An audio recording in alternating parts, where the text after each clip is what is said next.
These are very, very dangerous people. Tonight, the massive manhunt for 2 armed fugitives is over. There was a short vehicle pursuit, and both suspects were taken into custody separately. Idaho police arrest the men responsible for what authorities say was a planned attack that led to the shooting of 3 officers. The motive and why they did what they did, I don't know. The CBS Evening News starts now.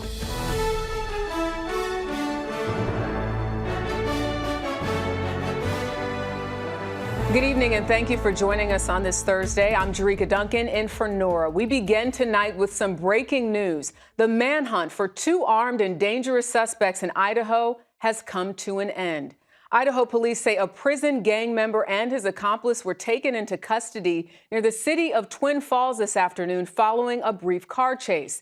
Local and state police were joined by the FBI in the statewide dragnet following the daring and violent escape Wednesday of the convicted felon and white supremacist.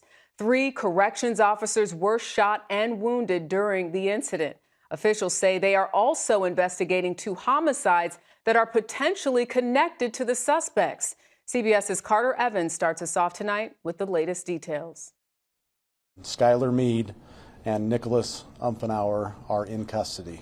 Police say the search is over for the 2 fugitives who pulled off a violent prison escape in Boise. They were captured this afternoon in Twin Falls, about 130 miles away. But not before allegedly committing more acts of violence. Investigators suspect they killed 2 men while on the run. We are investigating 2 homicides at separate locations in Nez Perce and Clearwater counties. These are potentially tied to this incident. Mead made his well-coordinated escape during a shootout with prison guards outside a Boise emergency room Wednesday morning. Just as Mead exited the hospital where he'd been treated for self-inflicted injuries, police say Nicholas Umfenauer opened fire.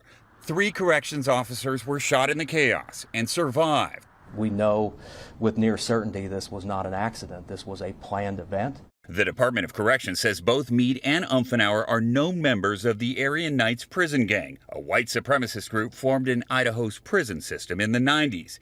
At one point, they were both in prison together. This isn't your average inmates who just jumped over a wall and are running. These guys have lots of help. Former FBI agent Greg Rogers says he doesn't think they acted alone. They're going to find out other members of the gang inside the prison were having contact with people on the outside and arrange, times and dates and things like that. Now, the arrest just happened and police are still questioning the 2 men in Twin Falls. Both men will soon be facing even more charges that could now include murder. Tarika? Wow, Carter Evans, thank you.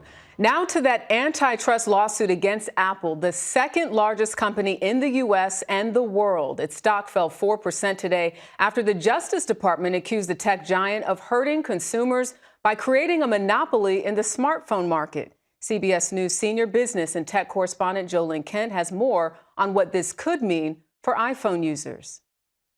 The Justice Department says Apple is running an iPhone monopoly. Consumers should not have to pay higher prices because companies break the law. The DOJ alleges Apple, worth $2.7 trillion, unfairly tries to keep users hooked on iPhones and charges high fees from app developers, costing consumers money. Developers, artists, content creators are paying hefty fees. Banks and credit unions are now paying new credit card fees.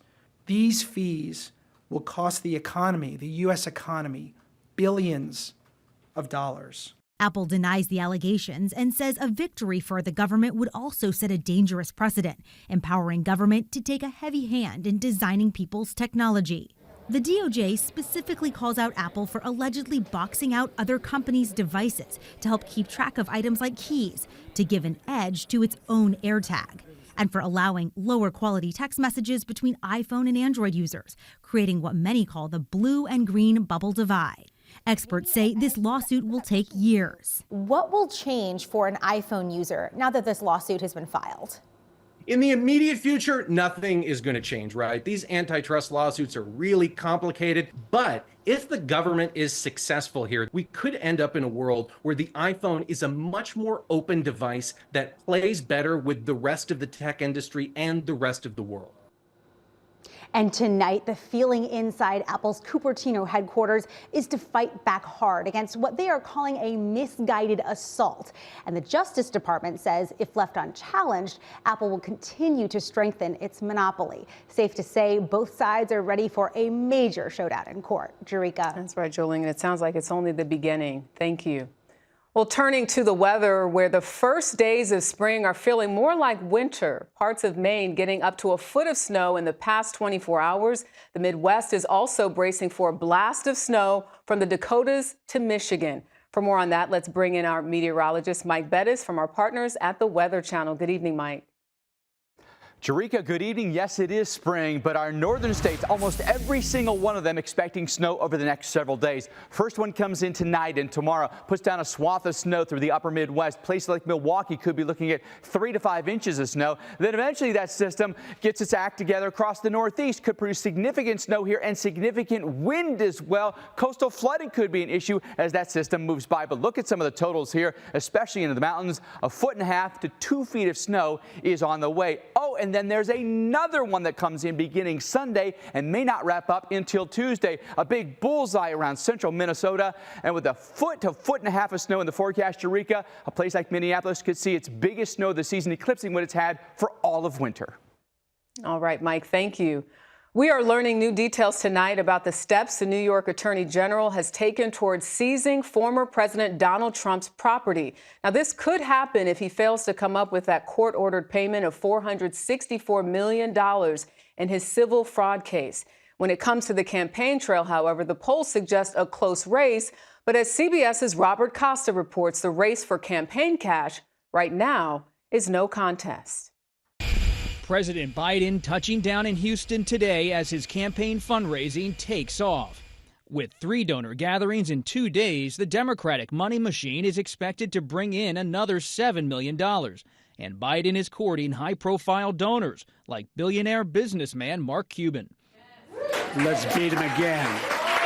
Heading into March, Biden's campaign had $71 million on hand, more than double the $33 million in Trump's campaign account. And the president's affiliated political committees have outraised Trump's network by double digits. There's only about 6 or 7 states that are going to determine the outcome of this election. Biden launched a $30 million ad campaign in key battleground states with plans to open more than 100 field offices. But they'd like to take the cash away so I can't use it on the campaign. Trump, meanwhile, has been forced to spend nearly $9 million on legal bills so far this year. That follows nearly $50 million last year. And the former president is now saying he can't secure the $464 million bond he needs to comply with the recent civil fraud ruling in New York, putting a long list of his prized properties at risk. Have some of the greatest assets in the world, and there's a rigged trial. Former federal prosecutor Renato Mariotti said it's possible Trump didn't plan ahead for such a ruling in the state's favor or for such a staggering penalty. So it's possible, I suppose, that he didn't plan for this at all. The other possibility is that he's not nearly as wealthy as he suggests that he is. Trump today lashed out at New York Attorney General Letitia James, who filed the judgment from the trial in Westchester County, where his golf resort and Seven Springs estate are located, a sign that she may be planning to seize those assets. And another development today, Manhattan District Attorney Alvin Bragg pushed for Trump's criminal hush money trial to begin as soon as possible in mid-April. And if the judge agrees, sources tell me it could rattle the race, forcing Trump off the trail for weeks in the spring to sit in a courtroom. Jerika. All right, Robert Costa, thank you. More Americans today escaped by helicopter from the gang violence and political turmoil in Haiti. CBS's Manuel Bojorquez was at the airport in neighboring Dominican Republic when the Americans got out. More neighborhoods in Port-au-Prince are falling under the gang's reign of terror. Gunmen roam freely, killing, kidnapping, and looting as they go. They shot him dead, this man says, and then they burned his body. The chaos compounded by armed vigilantes around the capital fighting back to protect their neighborhoods. Thousands are desperate to flee, trying to get out any way they can. Today, a U.S. government-chartered helicopter again braved the dangerous conditions, flying citizens stuck in Port-au-Prince to the neighboring Dominican Republic. Nearly 1,600 passport holders have registered for help, but only roughly 30 a day can be rescued this way as long as it's safe. And here they come. Officials on the ground tell us it's a group of more than a dozen U.S. citizens who were able to board that helicopter in Port-au-Prince, and they've arrived here in Santo Domingo just before 1 p.m. From here, they will be processed through customs, and then they have the option of remaining in this country or trying to get a commercial flight to the United States. They had this guy yesterday, they burned in a motorcycle. Katianikisha Remador, wristband identifying her as an American, is trying to make her way home to her 2 children in Orlando. Her husband, who is not a U.S. citizen, had to stay behind. I have one of my cousins, the gun just went to the house and asked her to leave the house. They just kicked her out of the house like that? And they just take everything. This afternoon, another charter flight from Cap Haitian arrived in Miami, carrying 60 U.S. citizens. It was very scary. There's not a lot of food. A second evacuation flight landed here in Santo Domingo this afternoon. As for Haiti, with no elected leader in charge, gang leaders have tried to insert themselves into the process of forming a new government, slowing down the process and threatening even more violence. Tarika? Manuel Bojorquez, thank you. The network that links DMVs across this country were hit by a computer outage today. This caused delays for people trying to get driver's licenses and vehicle titles. In some places, including Illinois, appointments had to be rescheduled. It's not clear yet what caused the problem. Well, a hot air balloon carrying passengers plunges to the ground after hitting power lines. We'll have the details next.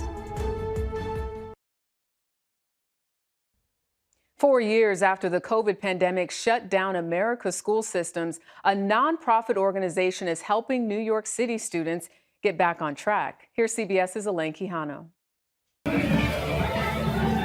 School begins on a high note at Mosaic Preparatory Academy in New York City, where students are greeted like superstars. A stark contrast from 4 years ago when the doors were shuttered during the COVID pandemic and children like 9-year-old Joy Contreras, then a first grader, struggled with remote learning. Sometimes it was blurry, and when I had my headphones on, people were screaming in my ears. Crystal Arias remembers her daughter's frustration. She kind of felt shut off. Like, her main thing was nobody's listening to me, because it's a lot of people, you know, it's a screen. So that's just the example. To help reverse pandemic learning loss, her school has partnered with City Year New York, which supplies teams of student success coaches serving as tutors, mentors, and role models in 17 public schools citywide. Like this? Perfect. 23-year-old Jessica Solomon helps Joy with math and reading. Joy's growth this year, academically and socially, emotionally, has been amazing. They help me with my homework, and when I don't know something and my friends won't help me, they help. And the results are earning high marks. Last year, attendance went up 10% over the year before. State reading scores jumped 18%, and math scores increased 9%. My favorite one is this one. Joy's mother says even her confidence has grown. What do you want to be when you grow up? A teacher, like my grandma. How come? Because teachers help kids learn, so when they grow up, they could be whatever they want. I just feel so rewarded to be a part of their academic journey, especially in this transition out of the pandemic. The importance of human connections, a lesson to remember. Elaine Quijano, CBS News, New York. Well, Heart of America is next with a top secret World War II unit that's finally being honored.